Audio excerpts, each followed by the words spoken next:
আসসালামু আলাইকুম ওয়া রাহমাতুল্লাহি ওয়া বারাকাতুহু। সম্মানিত মুসল্লিয়ানে কেরাম, আমরা জানি ইসলামের মধ্যে পরিপূর্ণ জীবন ব্যবস্থা বিদ্যমান রয়েছে, যা মুসলমানদের ইবাদত বন্দগি শুধু নয়, সামাজিক আচার আচরণ, সংস্কৃতি, উৎসব, সামাজিকতা এবং জীবনে চলার প্রয়োজনে যা কিছু দিক নির্দেশনা প্রয়োজন, সব কিছু আমাদের এই ইসলামের মধ্যে রয়েছে।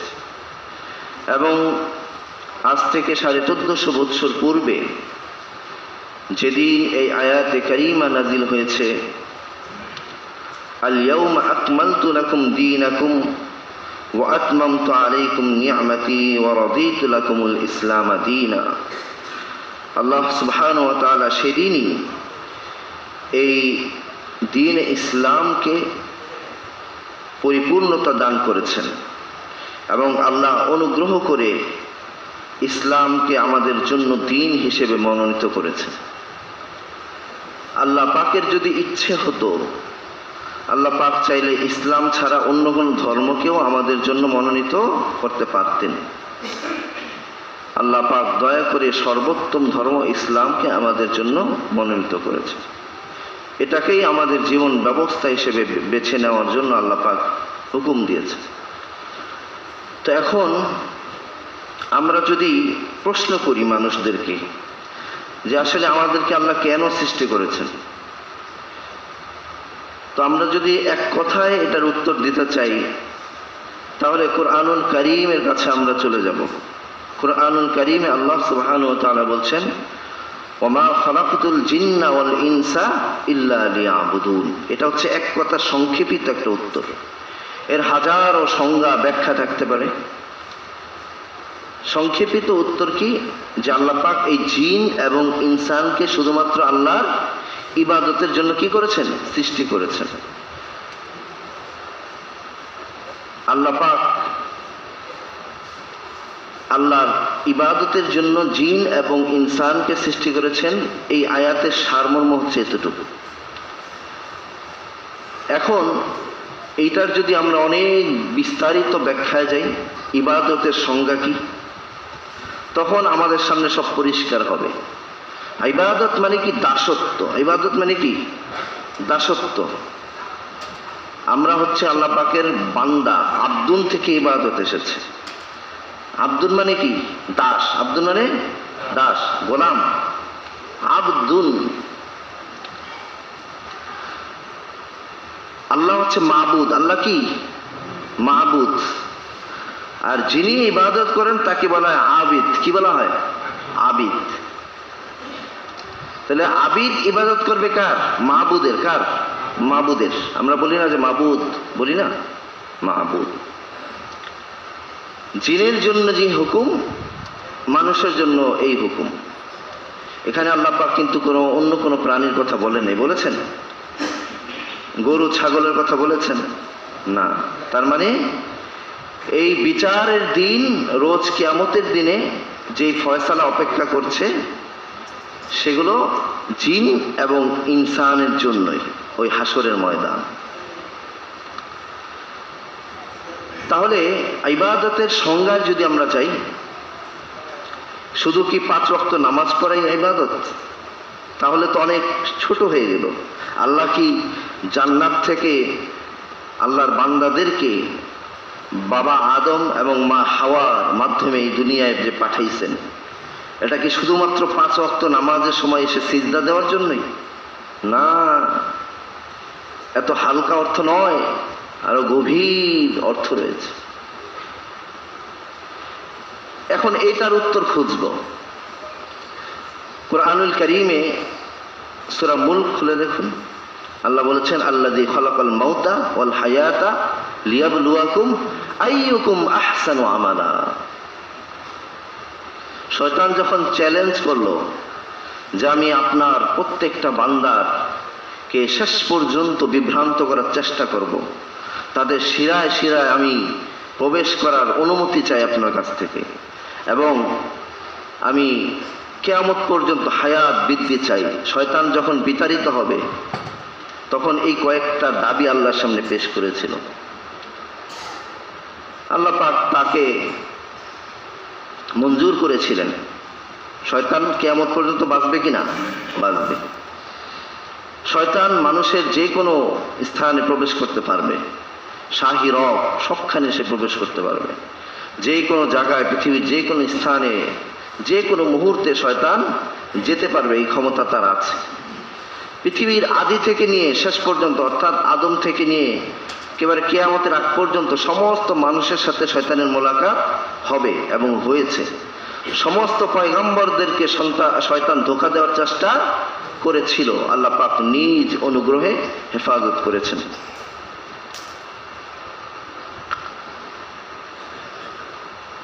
তাহলে যখন আমরা এর বিস্তারিত সংজ্ঞা খুঁজব, যে আল্লাহ তো বলে দিয়েছেন যে ইবাদতের জন্য আমি সৃষ্টি করেছি, তখন আমাদের সামনে ব্যাপক অর্থ বের হয়ে আসবে। ইবাদত, 5 ওয়াক্ত নামাজ রয়েছে, এগুলো হচ্ছে মূল। আমরা জানি, হাদিসটি সবাই অনেকবার শুনেছি। ইসলামের মৌলিক ভিত্তি কয়টি? 5টি। একটি হচ্ছে নামাজ, রোজা, হজ, যাকাত এবং কালিমা। তাহলে ইবাদতের প্রশ্ন যখন আসবে, যখন আমরা শুনি যে ইবাদত করা আল্লাহ, তখন সবার প্রথম কমন আমাদের সামনে নামাজের চিত্র ফুটে ওঠে। ইবাদত মানে কি? নামাজ। এটা হচ্ছে মূল। ওই যে দেখবেন মিডিয়া এবং যারা ইসলাম বিরোধী চক্র, তারা সবসময় একটি শব্দ ব্যবহার করে। শব্দটি কি বলেন তো? মৌলবাদী। কি? মৌলবাদী। এই মৌলবাদী শব্দ ব্যবহার করে বিগত 17 বছরে আমরা দেখেছি বহু নিরীহ আলেম ওলামাদেরকে, যারা ইসলামের পক্ষে কথা বলেছে, যারা পশ্চাত্যের চক্রান্তের বিরুদ্ধে, তাগুত এবং ফ্যাসিবাদী শক্তির চক্রান্তের বিরুদ্ধে যে সমস্ত ইমাম খতিবরা, আলেম ওলামারা কথা বলেছে, তাদেরকে এই মৌলবাদী জঙ্গিবাদ ট্যাগ দিয়ে তাদেরকে গুম করে ফেলছে, জেলে ঢুকাই দিয়েছে। কত বড় বড় আলেম ওলামা, এই যে আমাদের শাইখুল হাদিস সাহেব রাহিমাহুল্লাহ জেল খেটেছেন, খাটছেন না? পীর সাহেব চরমনায় জেল খাটছেন না? খাটছেন। কত বড় বড় আলেম ওলামারা, জুনায়েদ বাবুনগরী হেফাজতের এত বড় একজন আলেম নেতা, তাকে পর্যন্ত এই জেলে বৃদ্ধ মানুষ আহা মেরে কোমরের হাড় ভেঙে দিয়েছে। কি অপরাধ ছিল? এই বৃদ্ধ মানুষ কি দেশ বিরোধী কোনো কাজ করছে? আল্লামা মামুনুল হক দেশ বিরোধী কোনো কাজ করেছেন? না, শুধু ইসলামের পক্ষে কথা বলার কারণে। তারা যে শব্দটি ব্যবহার করে, আপনারা মনে রাখবেন, যাদেরকে এই শব্দ ব্যবহার করতে দেখবেন, আলেম ওলামাদের বিরুদ্ধে হোক, তাওহীদি জনতার বিরুদ্ধে হোক, মনে রাখবেন তারা কারো না কারো কেনা ক্রয় করা দালাল। ঠিক কিনা বলেন? কারো না কারো কাছ থেকে তারা পেইড এজেন্ট, টাকা খেয়েছে, নাহলে এই শব্দগুলো বের করে না। যেই নিষিদ্ধ ঘোষিত ছাত্রলীগের নেতা 100টা ধর্ষণ করছে, তার বিরুদ্ধে তো এইভাবে সব মিডিয়া একসাথে, তাকে তো কোনোদিন জঙ্গি বলে নেই, তাকে তো কোনোদিন মৌলবাদ বলে নেই। প্রকাশ্যে দিনে দুপুরে সন্ত্রাসী কাজ হচ্ছে, ছিনতাই হচ্ছে, রাহাজানি হচ্ছে, দেশ বিরোধী চক্রান্ত হচ্ছে। রানা প্লাজায় হাজার হাজার মানুষের জীবন্ত লাশ হয়ে গিয়েছে। কই সেই ব্যক্তি তো আরামে জেলের মধ্যে আছে। তাজরিনে অগ্নিকাণ্ড হয়েছে, সেই মানুষ জামিন পেয়ে গিয়েছে। প্রকাশ্য দিবালোকে ক্যান্টনমেন্টের মতো ভেতরে নিরাপত্তা বেষ্টিত জায়গায়, সেখানে তনু নামের মেয়ে ধর্ষিতা হয়ে গিয়েছে। সিলেটে এমসি কলেজে স্বামীকে বেঁধে রেখে স্ত্রীকে ধর্ষণ করা হয়েছে। চোর সন্দেহে সন্তান সম পেটে ধারণ করা সন্তান সম মাকে গণপিটুনি দিয়ে হত্যা করা হয়েছে এদেশে। তখন তো তারা আওয়াজ তুলে নাই, কিন্তু এই শব্দগুলো তাদেরকে শিখিয়ে দেওয়া হয়েছে, যেগুলা তোমরা মুসলমান আলেম ওলামাদের বিরুদ্ধে তোমরা এগুলা ব্যবহার করবা। এগুলো ব্যবহার করলেই তারা কুপকাত হয়ে যাবে। মৌলবাদ, যার কানের গোড়ায় জন্মের পরে আজান দেওয়া হয়েছে, মনে রাখবেন অবশ্যই সে মৌলবাদী, ঠিক কিনা বলেন? এটা ইসলামের মূল থেকে মৌলবাদ এসেছে। ইসলামের যে মূল 5টি ভিত্তি রয়েছে, এগুলার উপরেই আমাদের জীবন, এগুলা নিয়ে আমরা বেঁচে আছি। নামাজ নাই, আমাদের কোনো মূল্য নাই। নামাজ নাই, মালামদের সাথে আমাদের কোনো তফাৎ নাই। নামাজ নাই, খ্রিস্টানদের সাথে আমার কোনো তফাৎ নাই। নামাজ নাই, বৌদ্ধর সাথে তোমার কোনো তফাৎ নাই। তোমার হাত পা কান রয়েছে, তারও হাত পা কান রয়েছে। তোমার সাদা চামড়া রয়েছে, তারও সাদা চামড়া রয়েছে। তোমার আয় রুজি রোজগার, সন্তান রয়েছে, তারও সবকিছু রয়েছে। তোমার নামাজ আছে, তার নামাজ নাই। তোমার ঈমান আছে, তার ঈমান নাই। তুমি গোলাম, তোমার আব্দুল নাম রয়েছে, তুমি আল্লাহর বান্দা আব্দুল্লাহ। কোন খ্রিস্টান আব্দুল্লাহ নয়, কোন ইহুদি নাসারা আব্দুল্লাহ নয়। তোমাকে 5 ওয়াক্ত সিজদা দিতে হবে, গোলামি করতে হবে। এজন্যই তুমি পৃথিবীতে এসেছো। আল্লাহ বলেছেন, ওমা খালাকতুল জিন্না ওয়াল ইনসা ইল্লা লিয়াবুদুন। এটা আল্লাহ বলেছেন, এটা মানতেই হবে। সন্তান যখন বড় হয়, 1.5-2 বছর, যখন মুখে বুলি ফুটে, সন্তান মা কি বারবার তাকে শিখায় দেয় যে আমি তোমার মা, আমি তোমার মা বলো, এরকম শিখায় দেয়? সন্তান অটোমেটিকলি মা বলে। কোনোদিন কোনো বাবাকে তো প্র্যাকটিস করতে দেখি নাই যে সন্তানকে শিখাই দিছে যে আমি তোমার বাবা, আমাকে বাবা বলো, আমাকে বাবা বলো, এরে বাবা বললো না। সন্তান জন্মসূত্রেই ন্যাচারালি সে এটা নিয়েই বড় হয়। বুলি ফুটার সাথে যে বাবা বলে, আব্বু বলে, আম্মু বলে। মুসলমান জন্ম হয়েছে, বোঝার পর থেকে তার এটাই দাসত্ব, তার দাসত্ব এটাই, আল্লাহর ইবাদত করতে হবে। রোজার সময় আসছে, দিনের বেলা পানাহার ছেড়ে দিতে হবে। খাবার যত দামি খাবার আসুক, পকেটে যত টাকা আসুক, দাসরা, গোলামরা, আল্লাহর বান্দারা খাবে না, খাবে না, খাবে না। তৃষ্ণায় বুকের ছাতি ফেটে যাবে, গলা শুকায় কাঠ হয়ে যাবে। আল্লাহর বান্দারা, আল্লাহর কসম, 1000 কোটি টাকা দিলেও পানি খাওয়াইতে পারবেন না আপনি। হজ ফরজ হয়েছে, আল্লাহর বান্দারা হজে যাওয়া এত সহজ নয়। সবার থেকে বিদায় নিয়ে যায় কেন? ওইখানে জীবনের ঝুঁকি আছে। একবার যদি কেউ পড়ে যায়, পদদলিত হয়ে অনেক মানুষ মারা যায়। সন্তান আদি, পরিবার পরিজন, এলাকার মুরব্বী সবার কাছ থেকে বিদায় নিয়ে যায়। 60-70 বছরের বৃদ্ধ কিসের টানে হজে যায়? ব্যবসা করতে না, লক্ষ লক্ষ টাকা খরচ করে, 8-10 লাখ টাকা খরচ করে যায় আল্লাহর দাসত্ব করার জন্য। সেখানে লাভবাহিক ধ্বনিতে মুখরিত করার জন্য যে আল্লাহ তোমার বান্দা হাজিরা দিতে আসছে। পাগলের মতো দৌড়ায়, সাফা মারোয়া, সাফা মারোয়া, সাই করে, তাওয়াফ করে। বৃদ্ধ মানুষ দর দর করে ঘামতে ঘামতে এই তীব্র 40-45 ডিগ্রি তাপের মধ্যে দৌড়ায়। কার পাগল হয়ে দৌড়ায়? আল্লাহর জন্য। যাকাত ওয়াজিব হয়েছে, যাকাত দিয়ে দেয়, সম্পদের মায়া করে না। লক্ষ লক্ষ টাকা যাকাত দেয়, আল্লাহর দাসত্ব, এটাই ইবাদত। বেকারা নারীর দিকে দৃষ্টি পড়ছে, চোখ নামায় নেয়, এটাই তো আল্লাহ বলেছেন, এটাই ইবাদত। ইবাদত মানে কি? দাসত্ব, গোলামি করা, এটাই গোলামির নমুনা। হারাম খাওয়ার সুযোগ আসছে, হারাম থেকে বেঁচে থাকে, এটাই দাসত্বের নমুনা। লক্ষ লক্ষ কোটি টাকা ঘুষ নেওয়ার সুযোগ আসছে, ঘুষ সাদে। অনেক অফিসার আছে নেককার, বিশ্বাস করেন আর্মিতে, পুলিশে, বিভিন্ন পদে অনেক নেককার লোক এখনো আছে, এখনো আছে। এখনো পুলিশে অনেক নেক লোক আছে। তো লক্ষ লক্ষ টাকা ঘুষ সাদা হয়, এরা নেয় না। বলে যে আমি কি আমার পেটকে হারাম দ্বারা পূর্ণ করব? আল্লাহ তো দেখতেছে, এই ভয় নেয় না। এটা কার দাসত্ব? আল্লাহর দাসত্ব, আল্লাহর গোলামি, গোলামি। দাড়ি ছাড়া অনেকের চাকরি হয় না, দাড়ি কাটলে পরে চাকরি হবে। গত পরশু একজনের সাথে কথা, বাইরে এক দামি রেস্টুরেন্টে জব করে। এই ভাই বললাম যে ভাই দাড়ি রাখেন নাই, আরবে থাকেন, হ্যাঁ, আল্লাহ রসুলের দেশে। তো বলতেছে যে আল্লাহ রসুলের দেশ হলে কি হবে, ইউরোপ থেকে কোনো অংশে পিছা নাই। সৌদি আরবের এই অবস্থা, বরঞ্চ তারা ইউরোপ আমেরিকাকে টেক্কা দেওয়ার চেষ্টা করতেছে ভোগ বিলাসিতায়। বলতেছে সেই দেশে আরবের মালিক রেস্টুরেন্ট, দাড়ি থাকলে আমার চাকরি নাই, এজন্য প্রতিদিন শেভ করে যেতে হয়, নিয়ম এটা। আবার বিপরীত চিত্র, অনেক মানুষ আছেন দাড়ি রাখবেন আল্লাহর নবীজির সুন্নত, আল্লাহর নবীজির মহাব্বতে রাখে। ভাই, দাড়ির জন্য কি সরকার কোনো ফি দেয়?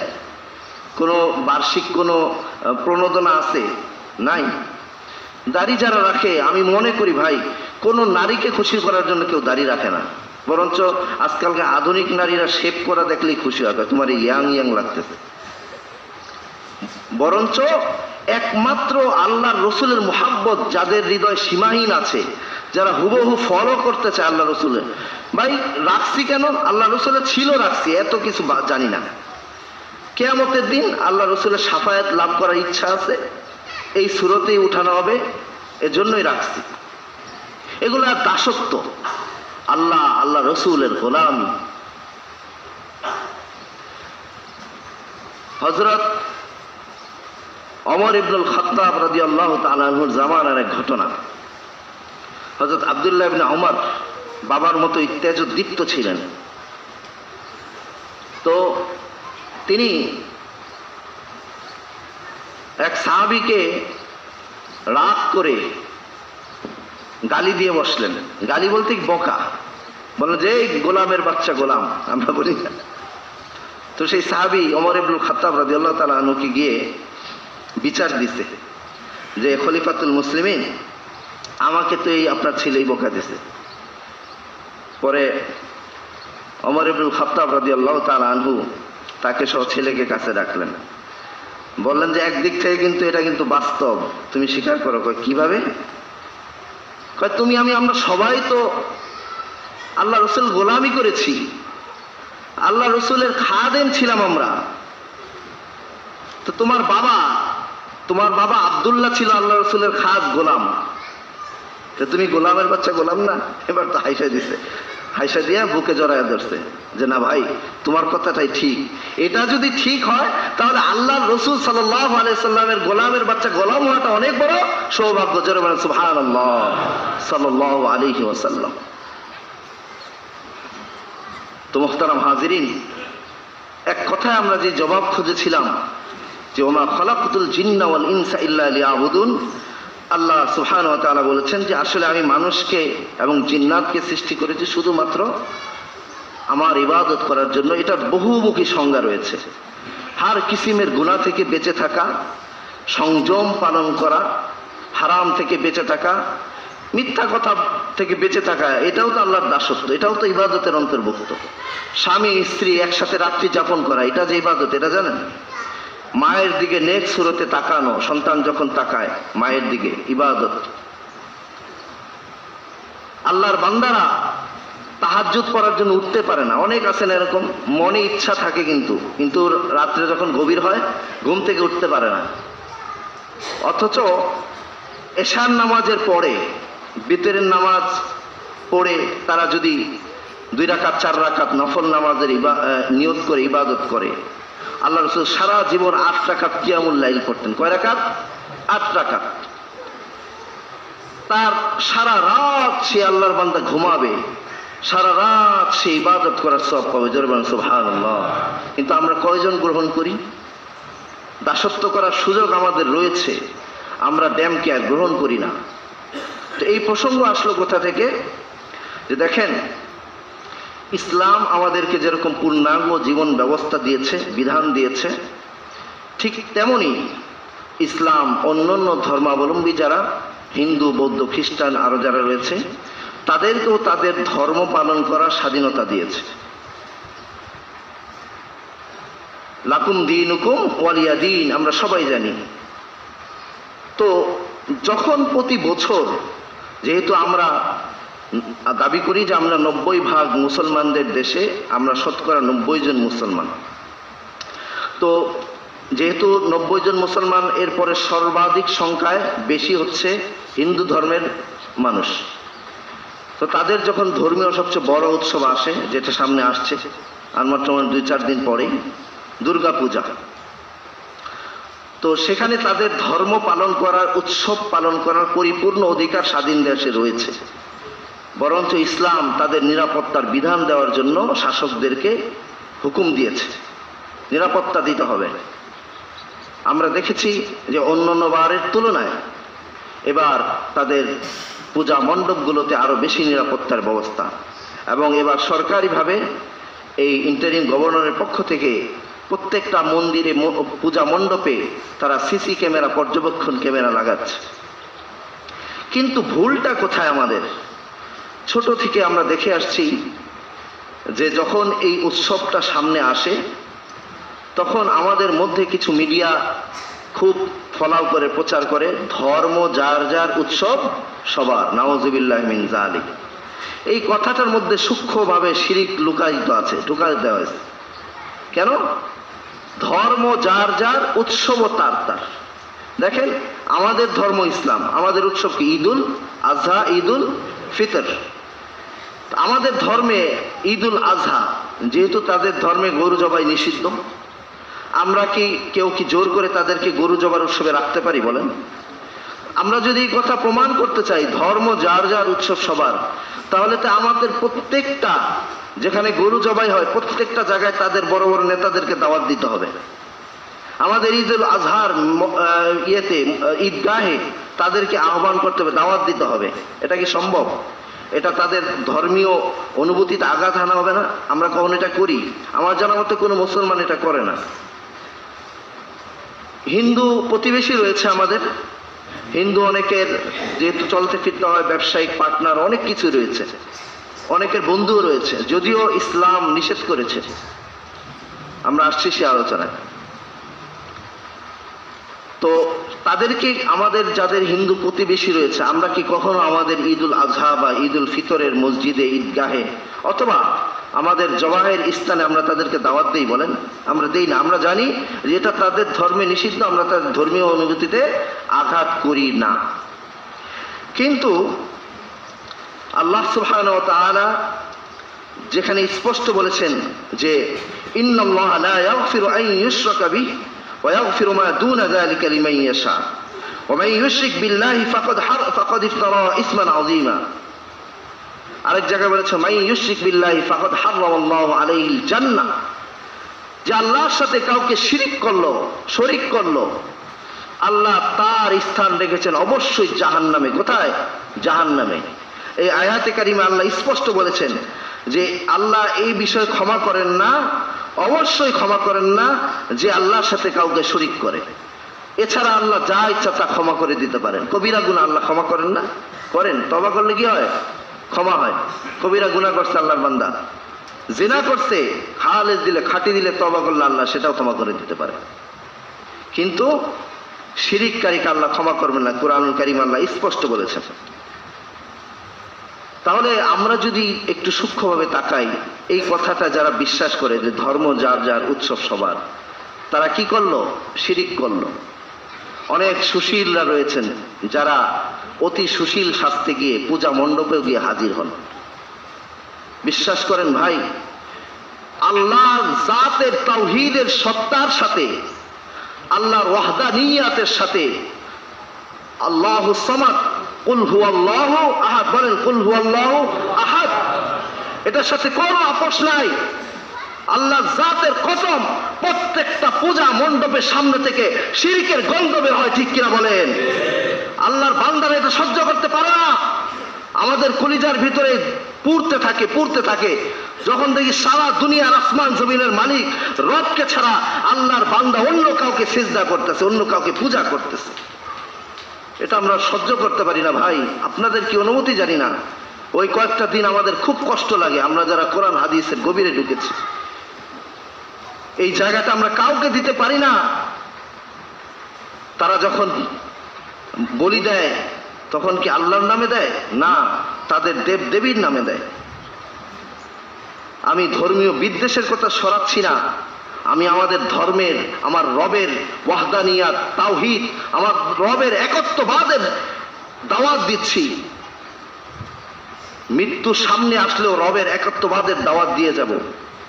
বেলাল হাবশিকে যখন উত্তপ্ত মরুভূমিতে খালি গায়ে যখন শোয়া রাখছিল, আবার উপরে কি দিছিল বলেন তো?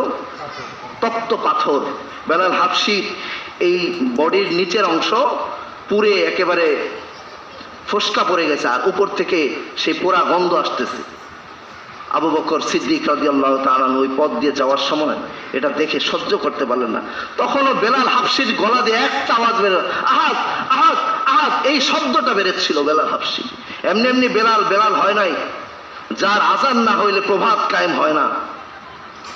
এমনি এমনি বেলাল হাবশি কালো হাবশার এক গোলাম, এমনি এমনি নবীজির উটের রশি ধরে, বাহনের রশি ধরে জান্নাতে সবার আগে প্রবেশ করবে না। এমনি এমনি উম্মতের মধ্যে সবার আগে জান্নাতে কে প্রবেশ করবে বলেন?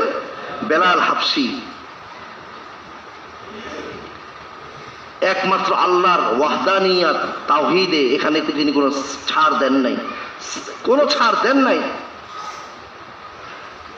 মুহতারাম হাজিরিন, আবু বকর রাদিয়াল্লাহু তাআলা আনহু থেকে বর্ণিত একটি হাদিস রয়েছে। আল্লাহ রাসূল সাল্লাল্লাহু আলাইহি ওয়াসাল্লাম বলেছেন, যার হাতে মুহাম্মদ সাল্লাল্লাহু আলাইহি ওয়াসাল্লামের প্রাণ রয়েছে, তার কসম ওই উম্মতের মধ্যে কেউ ইহুদি বা খ্রিস্টান আমার কথা শুনবে, তারপর আমার প্রতি ঈমান আনবে না এবং আমার আনিত যে দ্বীন ইসলাম গ্রহণ করবে না, তবে তার ঠিকানা অবশ্যই কোথায় হবে? জাহান্নামেই হবে। আরেক হাদিসের মধ্যে এসেছে, আল্লাহ রাসূল সাল্লাল্লাহু আলাইহি ওয়াসাল্লাম কে প্রশ্ন করলেন হযরত আব্দুল্লাহ ইবনে মাসউদ রাদিয়াল্লাহু তাআলা আনহু, যে সাআলতু নবী সাল্লাল্লাহু আলাইহি ওয়াসাল্লাম আইয়ু যামবি আযম ইনদাল্লাহ ইয়া রাসূলুল্লাহ, সবচেয়ে বড় গুনাহ কি, সবচেয়ে বড় মহাপাপ কি ইয়া রাসূলুল্লাহ? আল্লাহ রাসূল সাল্লাল্লাহু আলাইহি ওয়াসাল্লাম জবাব দিলেন, আনতা জাআলা লিল্লাহি নিদ্দান ওয়া হুয়া খালাকাকা। হে আব্দুল্লাহ ইবনে মাসউদ, এর চেয়ে বড় কোনো পাপ হতেই পারে না যে আল্লাহ তোমাকে সৃষ্টি করেছেন আর তুমি তার সাথে কাউকে শরীক করবা, তার সাথে কারো ইবাদত করবা, এর চেয়ে বড় কোনো পাপ হতেই পারে না। এবং মুহতারাম হাজিরিন, আরেকটি হাদিসে রয়েছে, হযরত আবু হুরায়রা রাদিয়াল্লাহু তাআলা আনহু থেকে বর্ণিত, রাসূলুল্লাহ সাল্লাল্লাহু আলাইহি ওয়াসাল্লাম বলেন যে 7টি জিনিস থেকে, ধ্বংসকারী জিনিস থেকে তোমরা নিজেদেরকে হেফাজতে রাখবে, বিরত থাকবে। সাহাবীগণ বললেন, ইয়া রাসূলুল্লাহ 7টি জিনিস কি? তিনি বললেন, 1 নম্বরে আল্লাহর সাথে শরীক করা, 2 নম্বরে জাদু করা, 3 নম্বরে আল্লাহ তাআলা যাকে হত্যা করা হারাম করেছেন শরীয়ত সম্মত কারণ ব্যতীত তাকে হত্যা করা, 4 নম্বরে সুদ খাওয়া, 5 নম্বরে ইয়াতিমের মাল আত্মসাৎ করা, 6 নম্বরে জিহাদের ময়দান থেকে পালিয়ে যাওয়া, 7 নম্বরে সরল স্বভাবের এবং পবিত্র সতী সাধ্বী কোনো মুমিনাকে অপবাদ দেওয়া। এই 7টা জিনিস থেকে তোমরা বেঁচে থাকবে। মুহতারাম হাজিরিন, কুরআনুল কারীমে একটি আয়াত এসেছে, আল্লাহ সুবহানাহু ওয়া তাআলা তার হাবিব সাল্লাল্লাহু আলাইহি সাল্লামকে পরিষ্কার সতর্ক করেছেন, ওয়ালাকাদ উহিয়া ইলাইকা ওয়া ইলাল লাযিনা মিন ক্বাবলিক লাইন আশরাকতা লায়াহবাতান্না আমালুকা ওয়া লাতাকুনান্না মিনাল খাসিরিন। হে প্রিয় হাবিব সাল্লাল্লাহু আলাইহি সাল্লাম, আপনাকে আমি বলে দিচ্ছি যে আপনার পূর্বের সকল নবীগণকে ওহীর মাধ্যমে জানিয়ে দেওয়া হয়েছিল যে আপনি যদি শিরিক করেন, বিন্দু মাত্র শিরিক করেন, তবে নির্ঘাত আপনার সমস্ত কর্ম, সমস্ত আমল সব কিছু বরবাদ হয়ে যাবে এবং অবশ্যই আপনি ক্ষতিগ্রস্তদের অন্তর্ভুক্ত হয়ে যাবেন। মুহতারাম হাজিরিন, আমরা খেয়াল করি যে কবিরা গুনাহ, সগীরা গুনাহ, বিভিন্ন গুনাহ রয়েছে, তো সেগুলো আমরা করলে অনেক সময় খালেজ দিলে আমরা তওবা করি, অনুতপ্ত হই, আমরা আল্লাহ আমাদেরকে মাফ করে দেন। এবং একটা জিনিস মনে রাখবেন, কবিরা গুনাহ করলে কারো আমল বরবাদ হয় না, নেক আমল যেটা সেটা থাকে, কবিরা গুনাহ বদ আমল আলাদা লেখা হয়। কিন্তু শিরক এমন একটি গুনাহ, যেই গুনাহ শুধু শিরকের গুনাহ হবে না, আপনি কাফের হয়ে যাবেন না, শুধু আপনার সমস্ত আমলকে বরবাদ করে দেবে। তার দলিল হচ্ছে আয়াত। আল্লাহ রসুলকে সতর্ক করে দিয়েছেন যে লাইন আশরাকতা, যদি আপনি শিরক করেন, লাইন আশরাকতা লায়াহবাতান্না আমালুকা, আপনার সমস্ত আমল ওয়ালা শেষ হয়ে যাবেই তো যাবে, ওয়ালা তাকুনান্না মিনাল খাসিরিন, বরঞ্চ আপনি ক্ষতিগ্রস্তদের অন্তর্ভুক্ত হয়ে যাবেন। কত গুরুত্বপূর্ণ! সুতরাং মুহতারাম হাজিরিন, সূক্ষ্ম শিরিক আমাদেরকে অনেক সময় পর্যায়ে নিয়ে যায়। আমাদের করণীয় রয়েছে সমস্ত ওলামায়ে কেরাম, 4 মাযহাবের ইমামরা একমত হয়েছেন যে মুসলমানদের জন্য বিধর্মীদের উৎসবে যাওয়া, শুভেচ্ছা জানানো, অংশগ্রহণ করা এবং তাদের পূজা মণ্ডপে যে প্রসাদ দেওয়া হয়, যেগুলো তাদের দেবদেবীদের নামে উৎসর্গকৃত। কার নামে উৎসর্গ করছে? তাদের দেবদেবীদের। সেখানে পাঠা জবাই হয়, পাঠা বলি দেওয়া হয়। কাদের নামে? তাদের দেবদেবীদের নামে, তাদের উপাস্যদের নামে। সেগুলো গ্রহণ করা, সেই মিষ্টান্ন প্রসাদ এগুলো আহার করা সম্পূর্ণরূপে হারাম। সমস্ত 4 মাযহাবের সমস্ত ইমামরা একমত হয়েছেন। এবং আমাদের যেই নিকটতম যারা বুজুর্গনে দিন রয়েছেন, আকাবির রয়েছেন, তারা বলেছেন যে অন্যায় কাজে অংশগ্রহণ না করার অর্থ হলো বিধর্মীদের উৎসবে না যাওয়া। আর ঘটনাক্রমে যদি কোনো বিধর্মীদের উৎসবের মুখোমুখি হয়ে যায়, তাহলে সেখান থেকে ইস্তিগফার করতে করতে সরে যাওয়া। কি করা? আস্তাগফিরুল্লাহ, আস্তাগফিরুল্লাহ, আস্তাগফিরুল্লাহ, সরে যাওয়া। এটাই হচ্ছে আমাদের আমল। সুতরাং মুহতারাম হাজিরিন, বিধর্মীদের উৎসবগুলোতে আমরা কোনো প্রকার বাধা দিব না। আমরা পারলে সহযোগিতা করব, যতটুকু পারা যায় নিরাপত্তা, যেহেতু এটা মুসলিম দেশ। কিন্তু তাদের উৎসবে দেখবেন আমাদের অনেক মুসলমান ভাইরা রয়েছেন, তারা বন্ধুত্বের খাতিরে স্কুল লাইফে পড়ে নাই, এরকম হিন্দু বন্ধু আছে, আছে না? কলেজ লাইফে আছে, কর্মস্থলে আছে। একবার দেখবেন যে আমার রব আমাকে কি হুকুম দিয়েছেন।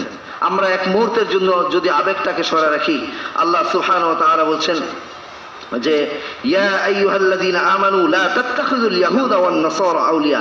পরিষ্কার আল্লাহ সুবহানাহু ওয়া তাআলা সূরা মাইদার 51 নম্বর আয়াতে বলেছেন যে হে ঈমানদাররা, লা তাত্তাখিযুল ইয়াহুদা ওয়ান নাসারা আউলিয়া, তোমরা ইহুদি নাসারা খ্রিস্টানদেরকে তোমার বন্ধুরূপে গ্রহণ করো না।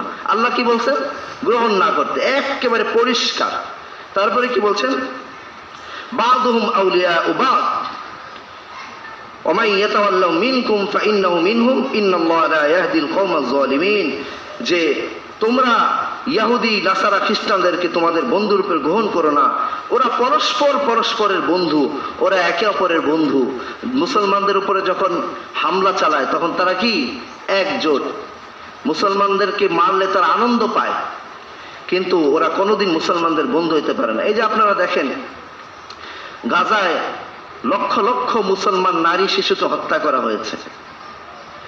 তারপরে কাশ্মীরে, আফগানিস্তানে, ইরাকে লক্ষ লক্ষ মুসলমান, সিরিয়ায় মুসলিমদেরকে হত্যা করা হয়েছে। এই সমস্ত অস্ত্র সাপ্লাই, সৈনিক সাপ্লাই কারা দিছে বলেন? ইহুদি নাসারা জোট। হ্যাঁ, তাহলে মুসলমানদের যখন জীবন যায় তাদের কোনো মায়া কান্না আছে? নাই। জাতিসংঘ নামে একটি সংঘ রয়েছে, দেখবেন সেই সংঘটি সামান্য যদি খবর পায় আমাদের দেশে যে কোনো কিছু হয়েছে, কোনো পূজা মণ্ডপে আগুন লাগছে, আমরা অনেক সময় দেখেছি যে তারাই তাদের পূজা মণ্ডপে ষড়যন্ত্র করে আগুন লাগায়। তো তখন তারা বিবৃতি দেয়, বিশাল লম্বা বিবৃতি। কিন্তু গাজায় 7,000-এর উপরে শিশু হত্যা হয়েছে, তাদের বিবৃতি দেখি না। তারা সেখানে কোনো অ্যাকশন নিতে পারে না। পুরা গাজাকে একেবারে মাটির সাথে মিশিয়ে দেওয়া হয়েছে। সেখানে একটা ব্যাগের মধ্যে আমরা দেখেছি যে অনেকগুলা শিশুর, কারো মাথা, কারো কাঁধ, কারো হাত, কারো পা এরকম নিয়ে একটা অসহায় বাবা রাস্তার মধ্যে বসে আছে। সেখানে তাদের কাজ করে না। মিয়ানমারে হাজার হাজার মুসলমানদেরকে হত্যা করা হয়েছে আরাকানে, সেখানে জাতিসংঘের কোনো তৎপরতা নাই। সুতরাং মুহতারাম হাজিরিন, আল্লাহ সুবহানাহু ওয়া তাআলা বলেছেন যে ইহুদি নাসারা খ্রিস্টানরা, ভিন্ন ধর্মীরা, তারা কখনো তোমাদের বন্ধু হতে পারে না। আল্লাহ নিষেধ করেছেন তাদেরকে বন্ধুর উপর গ্রহণ করতে। যেহেতু কর্মস্থলে আমাদেরকে একসাথে চলতে হয়, মুসলমানরা উদার, তারা আল্লাহ রাসূল সাল্লাল্লাহু আলাইহি ওয়াসাল্লাম যখন মদিনায় ছিলেন তখন মদিনায় ইহুদি ছিল না? ছিল তো। আল্লাহ রাসূল তাদের সাথে ব্যবসা বাণিজ্য, প্রশাসনিক কাজ কারবার অনেক কিছু করেছেন, কিন্তু তাদেরকে বন্ধুরূপে গ্রহণ করতে কোরআনে নিষেধ আসছে। কোনো মুসলমান অমান্য করে এটা করতে পারে না, আত্মার সম্পর্ক তৈরি করতে পারে না। কারণ তাদের সাথে আমাদের সম্পর্ক কোথায়? পরিষ্কার কুফর, তাকফির। একদিকে হচ্ছে ঈমান, আরেকদিকে হচ্ছে কুফর। একদিকে কি ঈমান, আরেকদিকে কুফর। অর্থাৎ একদিকে আল্লাহকে রব বলে স্বীকার করা, আল্লাহ এক, এই ঈমান রাখা। আরেকদিকে যারা রয়েছে তারা বলে যে আল্লাহ এক না, আরো মূর্তি রয়েছে, আরো অমুক তমুক রয়েছে। এখানেই তাদের সাথে আমার তফাৎ, আমাদের তফাৎ। মানসিকভাবে তাদের হাত রয়েছে, পা রয়েছে, তারাও খাবার গ্রহণ করে, আমরাও করি, কোনো তফাৎ নেই। সুতরাং কিয়ামত পর্যন্ত যতদিন ইমানদাররা থাকবে, কুফর তাকফির, হক বাতিল, ইমানদারদের সাথে কাফিরদের সেই পার্থক্য, হকের সাথে বাতিলের সেই পার্থক্য, এটা থাকবেই থাকবে, ঠিক কিনা বলেন? এটা কোনোদিন মোচনীয় নয়। আমার ইমান বলে লা ইলাহা ইল্লাল্লাহ। আমার ইমান কি বলে? লা ইলাহা ইল্লাল্লাহ। আমার ইমান কি জিনিস? সূরা কাফিরুন খুলে দেখুন। লা আবুদু মা তা'বুদুন। আল্লাহ বলেছেন ইয়া কুল ইয়া আইয়ুহাল কাফিরুন, হে নবী আপনি কাফিরদেরকে ডেকে পরিষ্কার বলে দেন, সুস্পষ্ট বলে দেন, লা আবুদু মা তা'বুদুন, আমি যার ইবাদত করি তোমরা তার ইবাদত করো না, তোমরা যার ইবাদত করো আমি তার ইবাদত করি না। লাকুম দীনুকুম ওয়ালিয়া দীন, যার যার দিন তার কাছে। ওয়ালা আনতুম আবিদুনা মা আবুদ ওয়ালা আনা আবিদুম মা আবাদতুম। তোমরা যাদের ইবাদত করো আমরা তাদের ইবাদত করি না। তোমরা যাদেরকে রব, প্রভু হিসেবে মানো, ভগবান হিসেবে মানো, তোমরা যাদেরকে যিশু খ্রিস্ট হিসেবে মানো, আমরা মানি না। আমাদের একজনই আল্লাহ, আমাদেরকে আল্লাহ, আল্লাহুস সামাদ, আল্লাহুস সামাদ, আল্লাহুস সামাদ, লাম ইয়ালিদ ওয়া লাম ইউলাদ ওয়া লাম ইয়াকুল লাহু কুফুয়ান আহাদ। এটাই আমাদের বিশ্বাস, এটা নিয়েই আমরা বেঁচে আছি, এটা নিয়েই মরবো ইনশাআল্লাহ, এটা নিয়ে হাসরের ময়দানে দাঁড়াবো। আল্লাহর দোয়া হলে আমাদের গুনাহগুলো মাফ করে দিবেন ইনশাআল্লাহ, ঠিক কিনা বলেন? আল্লাহর দোয়া হইতে পারে, আল্লাহ ইমানের হালতে মৃত্যু দান করার তৌফিক দান করো। আল্লাহ কোনো কুফর, শিরিক, কোনো মূর্তি পূজার ধারে কাছে আমাদেরকে নিও না। আল্লাহ আমাদেরকে শুধুমাত্র তোমার দাসত্ব করার তৌফিক দান করো। সকলে বলে আমিন। আল্লাহ সারা জীবন তোমার গোলামি করার তৌফিক দান করো। আল্লাহ বেলাল হাবশি যেরকম গোলাম ছিল, আমাদেরকে বেলাল হাবশির মতো গোলাম হওয়ার সৌভাগ্য দান করো। আমিন। আল্লাহ পাক আমাদের সকলকে তৌফিক দান করুন। ওয়া আখিরু দাওয়ানা আলহামদুলিল্লাহি রাব্বিল আলামিন।